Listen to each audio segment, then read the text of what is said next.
like if we tell the people that we are actually not from this material existence, we are soul, we are a member of the, like the sun and the sun rays. They're reaching down to us and we belong there. So we are a particle of that world. So how can you say that, for example, we are not from the darkness of this material existence, right? What we identify, but we are of light consciousness, or like subjective. How can you explain that in a nice way? How you nicely do that? Like in comparison, that we are not from this material substance. We are of light substance or something. How can you say that? Well, I think you just explained it very nicely. I mean, that analogy that our Param Gurudev gives is very perfect. The way he explains it is so nice. That the ray of the sun, its source, its origin, its motherland is the sun.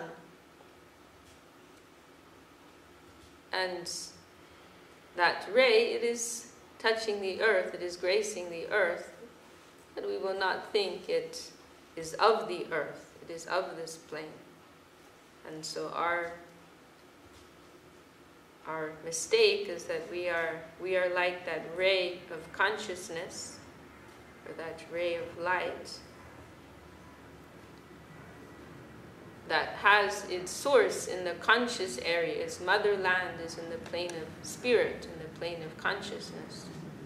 But we have come in contact with this earth.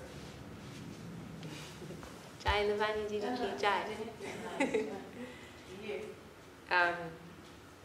We have come in touch with this earth, but this is our foolishness. We are identifying with that immediate connection instead of realizing that our real existence, our source, our motherland, our homeland is that plane of spirit. So that is our journey to awaken to that higher subjective existence in the plane of spirit.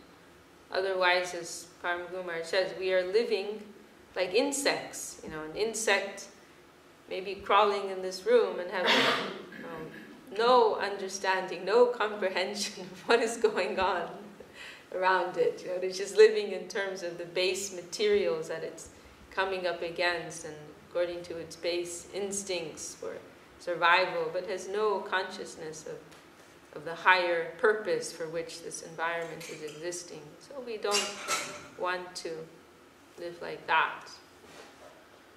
Om Tad Vishnu Paramam Panam Sada Pashanti Surya Diviva Chakshuratatam. Srila Sridhar Maharaj would also quote this verse from the principal mantra of the Rig Veda, which is chanted before some new duty will be performed. That one will live in this consciousness that one's guardian is above one's head. One is always seeing the feet of the Lord, Vishnu Padam, above their head, like an eye in the sky. Is watching over everything that they do. So our real support comes from above. Our Lord is there. And so Srila Sridhar Maharaj expresses very nicely, we are hanging from that upper world. Our support comes from above, not from below. Our mental system, our body, they want to collect so many things of this world, of finite, nasty natures. I was just hearing Srila Sridhar Maharaj describe this finite world of nasty nature. You know, our mind wants to collect so many, they find so many important things of finite, nasty nature in this world. That producing. That producing nasty. But has nothing to do with our real existence.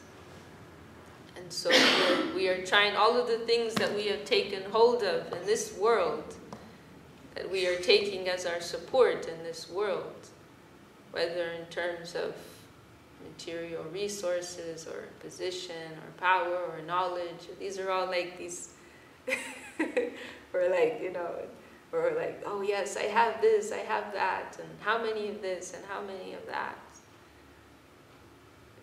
We are holding on to these things as if they are something valuable. We are seeking support there. We are thinking we have some solid ground there. But actually, all of those things are going to vanish. All of those things are meaningless. So that is our journey, that is our challenge, to awaken to that plane above and to realize actually my support needs to come from above, not from below. So I have to find reality in eternal spiritual principles. That is the substantial plane, that is the concrete plane. The abstract is concrete and the concrete is abstract. What we consider to be concrete in this world at present, it is all going to vanish. But on the other hand, what we consider to be abstract, that is really the concrete thing, that plane of faith. That is the substantial plane. Faith is our very nature. Shraddha mayo. What is that line in Gita? Shraddha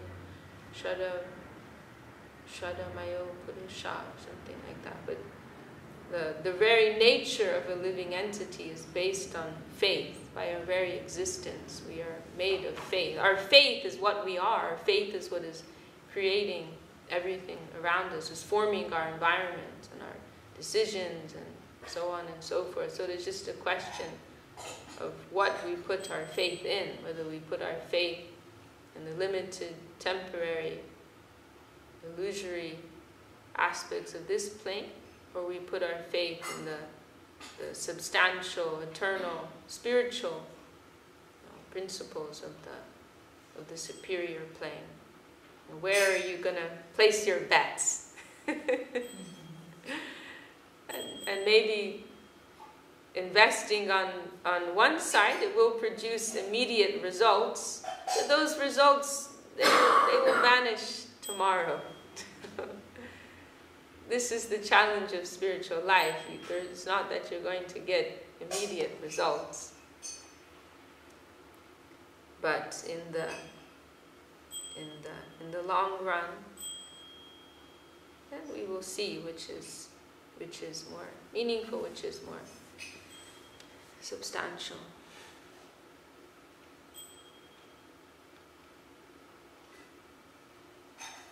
And it is a day by day, moment by moment challenge that we face. To always direct our attention above. Because our nature is to see ourselves as the subjective entity, and we're looking upon the environment as objects and various situations that we face as things that we have to deal with. And so that it's very difficult. It's like you have to keep knocking yourself on the head, change that movement of your consciousness from looking down, like something is below you, something is within your comprehension, but go up, make that, we have to change the pattern of our mental flow, to always look upwards, to seek help of the higher plane, that movement of surrender.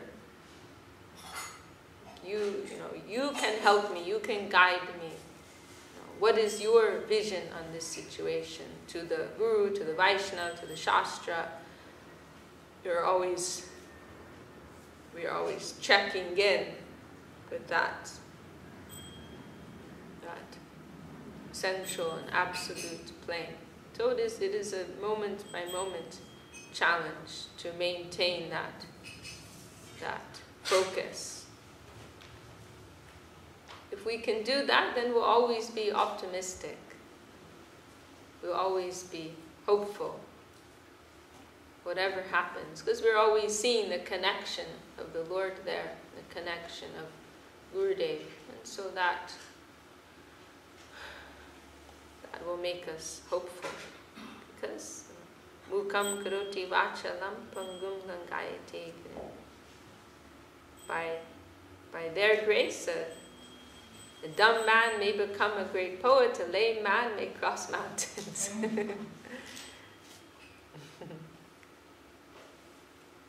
But when we look to see what we may have already, come to, how far we have come, however little it may be, that gives us some encouragement.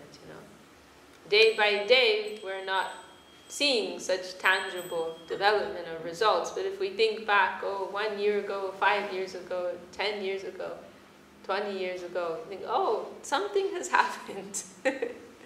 some change has taken place.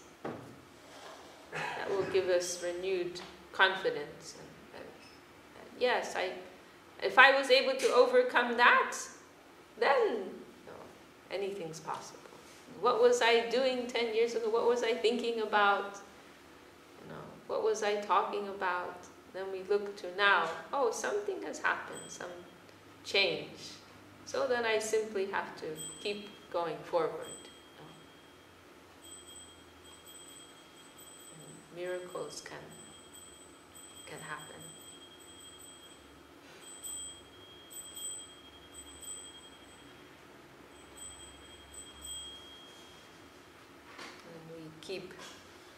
Try to keep ourselves exposed to devotional environment, devotional association, and the chances are more in our favor. So we're not lost in our own mental world. But when we have the opportunity to see the bright faces of the Vaishnavas, to come before the Lord, to hear the kirtan, then there's so many things that are poking at our consciousness and giving us some reason for optimism, reminding us, this is why we need association. Smadantas, smadayantas cha. Sometimes we are reminding others, and sometimes we are being reminded. Sometimes in our friendships, we may be consoling one of our friends about something, and then the next day they're consoling us, maybe about exactly the same thing. That's happened to me before. I'm giving someone some advice, and then a few months later, I'm feeling exactly the same way, and they're giving me the same advice. Sometimes it's like that, So we need that. We need that support and that emotional association. Sometimes we're feeling very optimistic, we're feeling really focused. Yeah, everything's going great, I'm feeling really inspired about this. And then the next day we're feeling depressed, or maybe we had some bad association, maybe we got distracted, and then our mind's like feeling a little hopeless, Then we need to get some association, So that is what these centers have been formed for, only for that. That is the only reason that Srila Saraswati Thakur formed these temples. Only for sadhu sangha. It was something revolutionary that Srila Saraswati Thakur did. I was talking, we've heard that he started this, but I didn't have a clear picture of that. But I was speaking with Subhasini Didi when I was in Ireland, last month or something. And she grew up in a South Indian town, she's upper class Brahmin, and she grew up in a town where, at that now, 50 years later or 40 years later, things have changed so much, actually. But even when she was growing up, the Vedic culture was predominant in the town. Everyone, they would follow so many practices, and they would hold like big religious festivals, and so many. There would be acharyas who would come to town, and hundreds of people coming out to see them. Like very Vedic, very traditional atmosphere. But she told me nobody would live in the temples. Nobody would live there. The deity would be there, and there would be people who would come in the day, you know, who would like do the puja and make offerings, and there would be aratis, right? And then throughout India, there would be a few, like not so many, a few like monasteries where like persons who are like, you know, boys who are training to be like brahmacharis or sannyasis, they would stay and they would study there. And there would be a few, like a handful of those, and it would only be certain persons who could stay there, you know, and study there. So like, you know, this environment that Srila Saraswati Thakur established, where like, you know, anybody can come, and every day, you know, you're living here with the deity in association, day by day, you're together reading the books, you're engaging in kirtan, you know, like this was new, you know, what Srila Saraswati Thakur established. What you were talking about, what Srila said, what they said in the culture of Vaishnavism or Hinduism, or like everything, yeah. It was just the Vedic culture, so Vaishnavism was part of that, you know.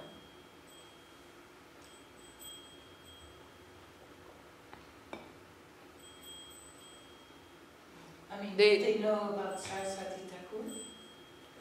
Oh, no. What I'm saying is in the Gaudiya Math, that was unique about the Gaudiya Math. No, that Saraswati Thakur. No, they didn't have exposure to the Gaudiya Math, no. No, that was Srila Saraswati Thakur's, like, you know, his innovation. You know? This whole, like, way of, like, immersion, like, in like, and like she said, like, they didn't really learn anything, like, why they were doing things, you know? Like, there would be special times when they would go to the temples, and there would be, like, readings in Sanskrit, you know, which they wouldn't understand. And there would be some chanting, like, on festival days. But there was no, like explanations given, like what our whole life is about, you know, like why are we doing this, and going like deeper in our consciousness, trying to enter, you know, this whole culture of surrender.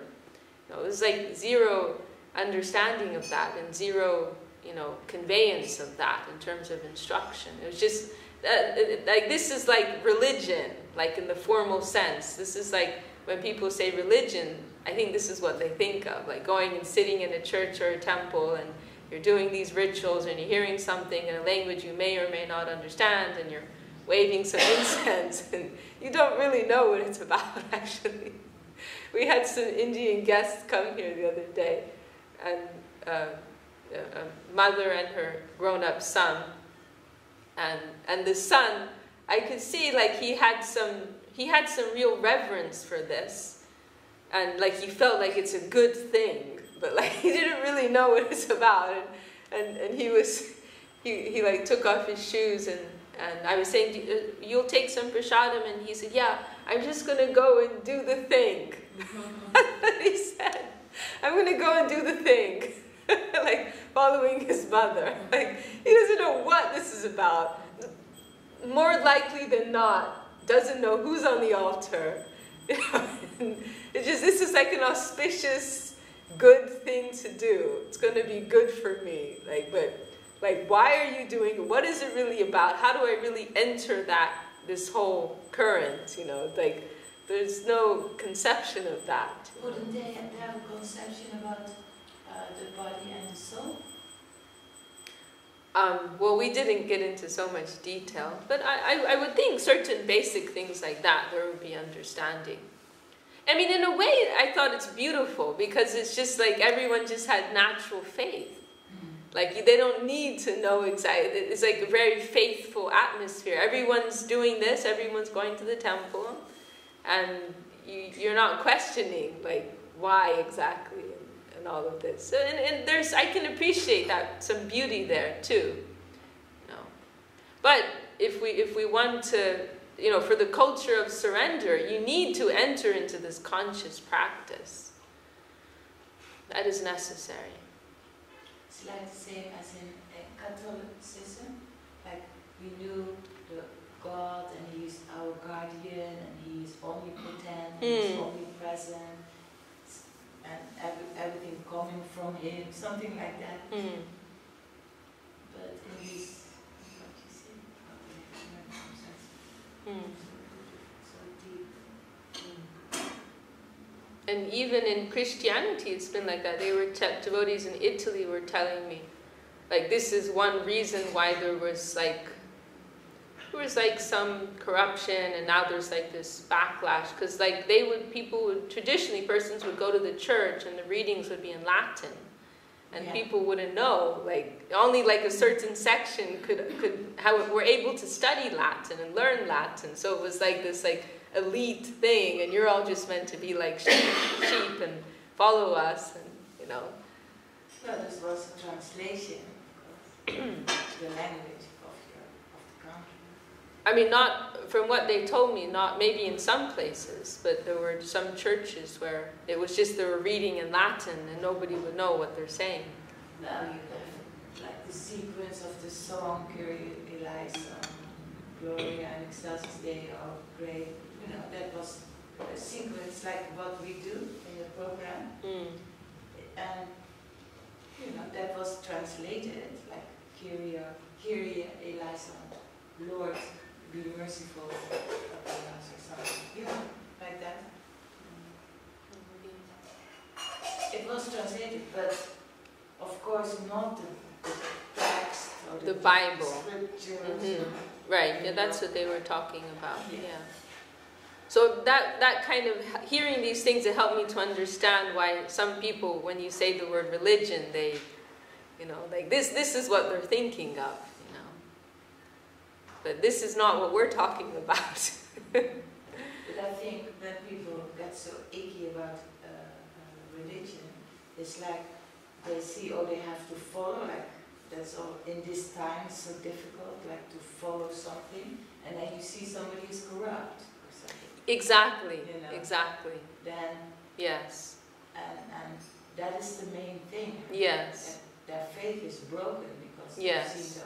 they see the authorities in that faith yes. has been were not trustworthy. Yes. And also the time and the mood. Yes, many factors. Materialism, that makes everything very hard. But it really makes you appreciate like what we have and what our gurus have given us, what Srila Saraswati Thakur gave, this whole culture of pure devotion and surrender, inner conscious development.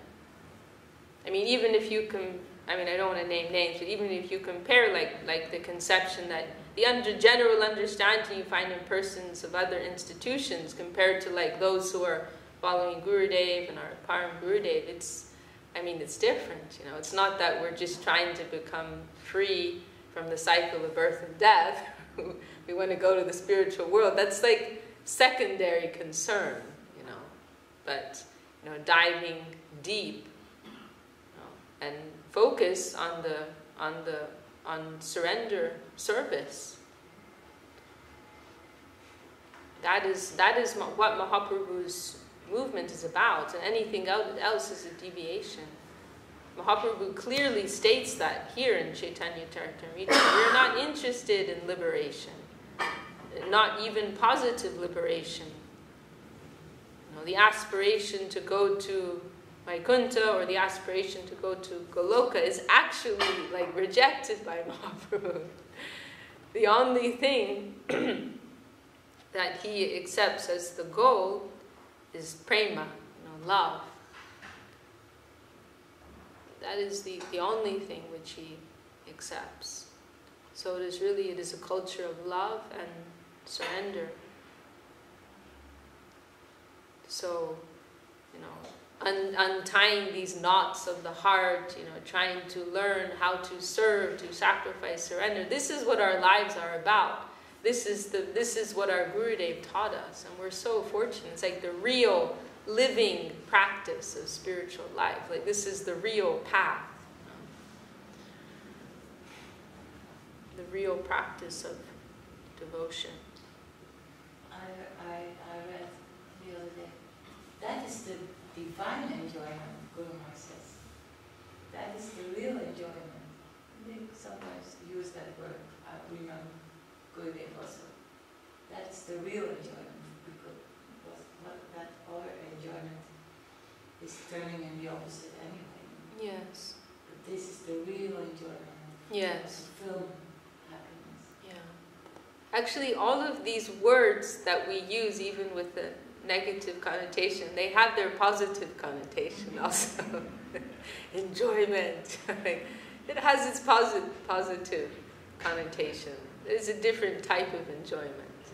And also, even, I was surprised, I heard Gurudev use the word pratishta in a positive way. Because really the word pratishta means to establish.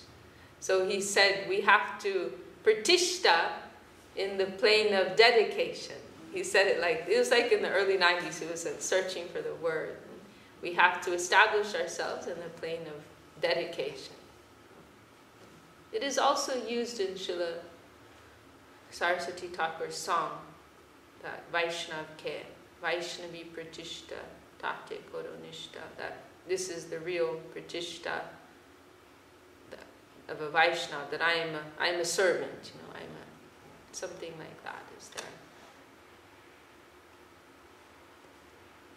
There's also some verse, I don't know, something you know, like I have pride in the bounty of my Gurudev. Yes. Well, I think you're referring to something else, but but that is also expressed in Narottam Thakur's song, which Gurudev and Srila Sridhar Maharaj have quoted. How does it go? Kam Krishna Karmarpane, Krodh Bhakta Dveshi Jane, Lobh Sadhu Sange Hari Katha.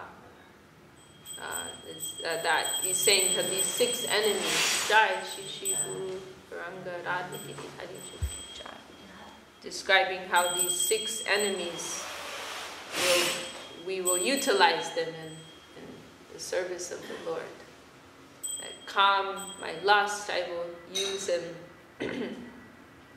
in eagerness to engage in Krishna service, karma arpane, like activities for Krishna's sake.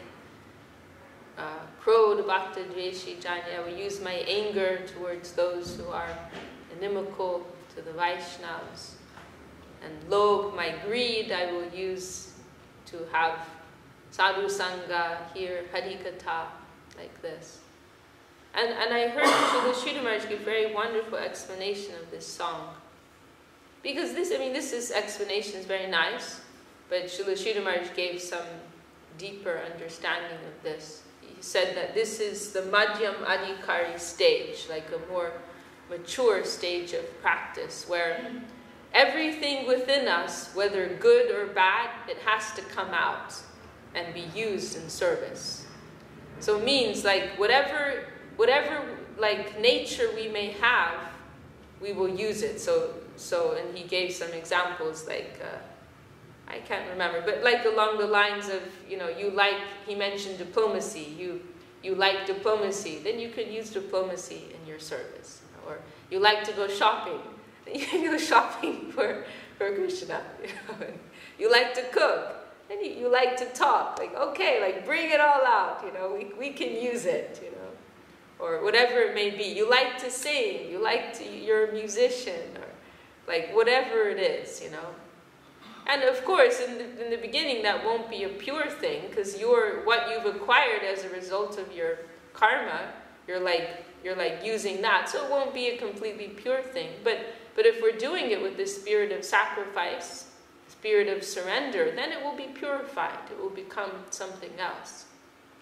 So it is very hopeful. It is so accommodating. Like everyone and everything can be accommodated in Krishna consciousness. And no matter what stage you're at, what level you're at, you could be accommodated.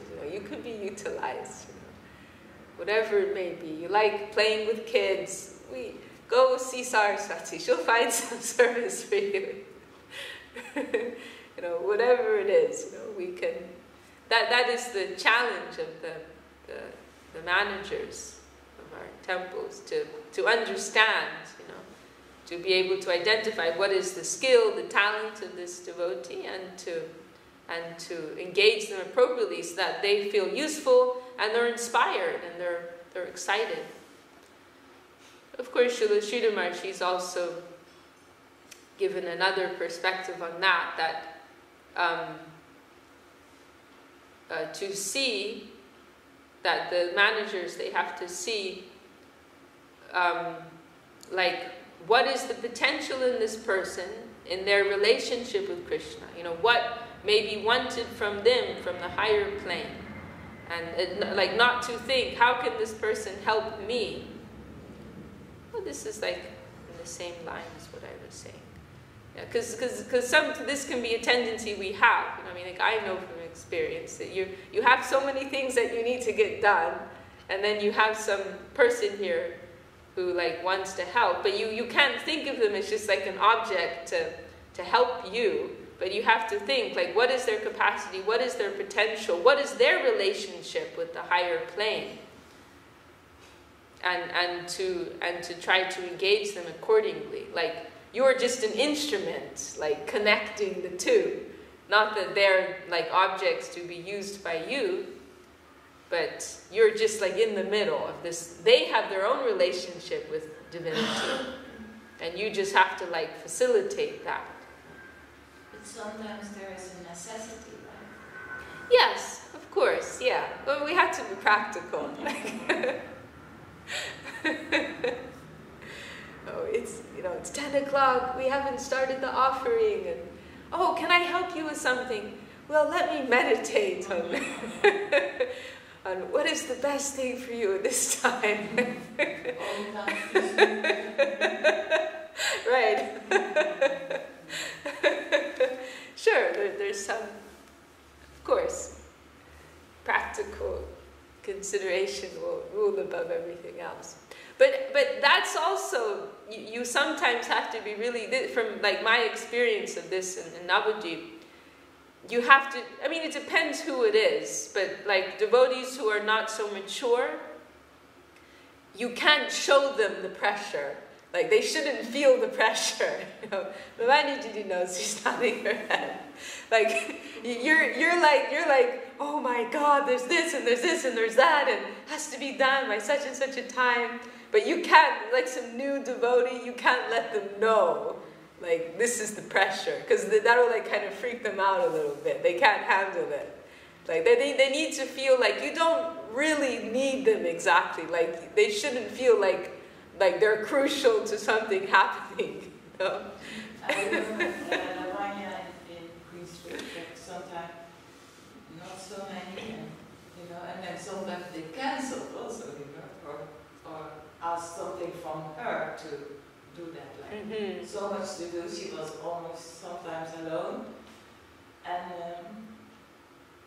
so then she said, well, yeah, I rather do it alone, with the servitors that I have. Rather do it alone. I said that there's a possibility that they will cancel, not so reliable or something. It's very funny sometimes, there's you've got this practical service necessity, and they're these devotees, they've got these issues, and it's and that they, if you can very talk them through certain things, and then they'll come and do it. It can be very funny sometimes. And then devotees who are more mature, you can just be straight with them, please help me. I need your help. Yeah, of course, I'm right there. But others are oh, maybe I'll go hang out in town. I'm thinking of going to the cinema, or maybe I should come and help at the temple. You have to be very careful with how you talk to them, and don't scare them, and really be a challenge. And you have to keep a smile on your face, like very important. Like they have to feel this is like a really happy, exciting place, and everything's so joyful all the time. And inside you're like screaming. But you know, you gotta keep the smile on your face. It's the best. It's the best ever happened to you. You know? That's the whole problem. How wonderful service is. But this is the challenge, because in the temple there will be persons of so many different levels of understanding. Everyone's at a different stage.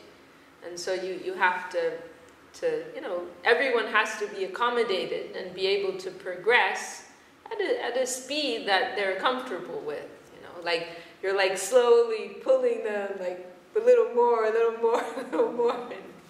So that's the expertise we have to develop in knowing like how much to pull here and how much to push here and how much to nudge and when better to withdraw. Sometimes you have to withdraw, You have to be a magician, mystical magician. Yes. And Srila Gurudev, of course, was very expert in all of these. They say Gurudev was a mastermind, like in every sense. He was a mastermind. And like when I think of like how he dealt with me, like at every stage it was just like perfect, like knowing when to ask more, knowing when to withdraw, and always like expertly like twisting your heart to making you want to do more. That was his magic. He made you want to do more, like just out of your own desire. He dealt with you in such a way that he didn't have to like da da da da da da da. He didn't have to do that, but like he, like in this very graceful and perfect way, drawing it out of you. So you're coming forward. Like I want a little more now. I want a little more. I want to jump in a little deeper now. That was Gurudev's magic. It wasn't like everybody like die to live. Come and join the temple. This is Maya. But like just showing how beautiful and sweet this is, and you want to be a part of this a little bit more. Oh yes, please, And sometimes pushing a little bit back and is so expert, so expert.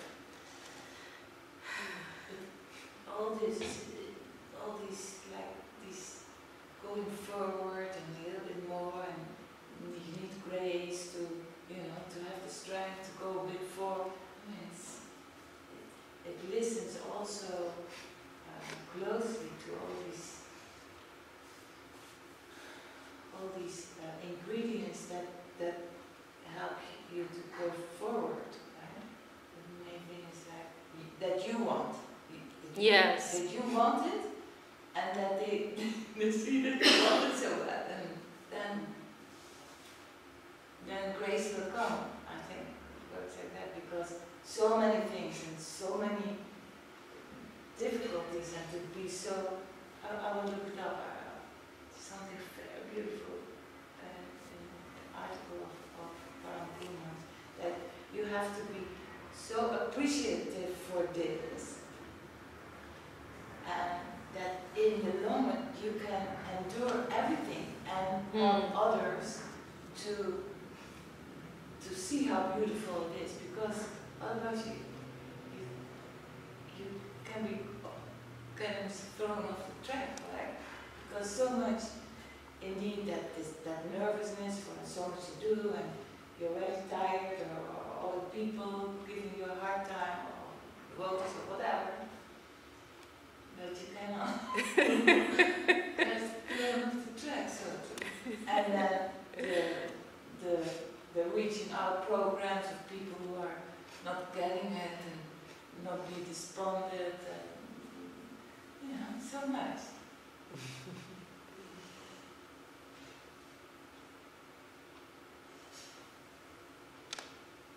Should we stop there?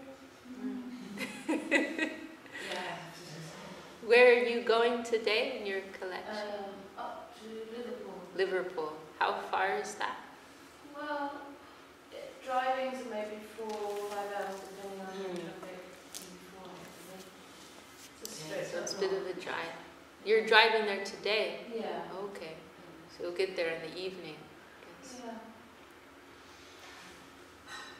I have a question. Wait for it all the time. Like, you know, I was like when you're doing the names of the Lord,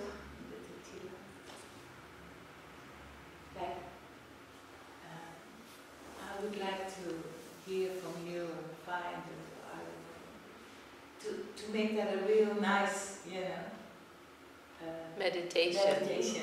Like, for example, I speak Om Sri Raya, I don't understand that name actually from Krishna. Sridhar, who's carrying 3 or something. Who's carrying 3, yeah. Who's the holder of Shri. And Sri is Lakshmi Devi. Lakshmi Devi. Yes. It's not Srimati. I mean, ultimately, it's old. yeah, I mean these names, these 12 names, they're Vishnu names. They're names of Vishnu. Okay. Yeah, they're names of Vishnu. So Madhusudanaya, what is that then? Name of Vishnu. Okay. Yeah. Because I thought that was Krishna in the past time. I mean, you know, the devotees, they will make that connection, right? But generally speaking, they're all names of Krishna. These are also the names of the months, right? In our Vaishnava calendar, month of Madhusudan, also name of Vishnu. Even I think there's a Krishna. I think there's a Vishnu called Krishna. I think so. So, yeah. Yeah, I mean, I can't say so much, and I definitely need to meditate more when I do it. But we're envisioning, we're making our body a temple. You know that. That prayer is very nice. Gurudev liked the devotees to chant that also before they chant their Gayatri. Or what he said was, I think anybody who has second initiation, they know this mantra. And maybe he recommended devotees to chant it also. But I always chant it before Gayatri. Devi, he calls it Nija Dhyan, self-meditation. Divyam Shihari Manjiraja Tilakam. That you're envisioning my body is this, you know, divine Hari Mandir, is a temple for Hari, Tilakam, adorned with Tila. Divyam Shihari Manjiraja Tilakam, Kantam Sumalambitam, Vaksha Shihrinama Varna Subhagam, Shikanda Diptam Puna, Putam Shukshmam Navambaram Vimalatam, Nityam Vahantim Tanu, Jayat Shivu Pada Padmanikate, Sevatsukam Chatmana. That I can't break it down word for word, but it's describing the shining, bright, clean form and fresh, clean cloth. You know this prayer. And decorated with tilak, and also mentions the letters of the Lord's names. They are written on my body. Tulsi mala around my neck. And then the last line is the best line. Jayat Shivu Pada Padmanikate Sevatsukam. I am sitting close to Gurudev, aspiring to serve him. Yeah, it's also used in the puja. Yes. It's hanging in the pujari preaching.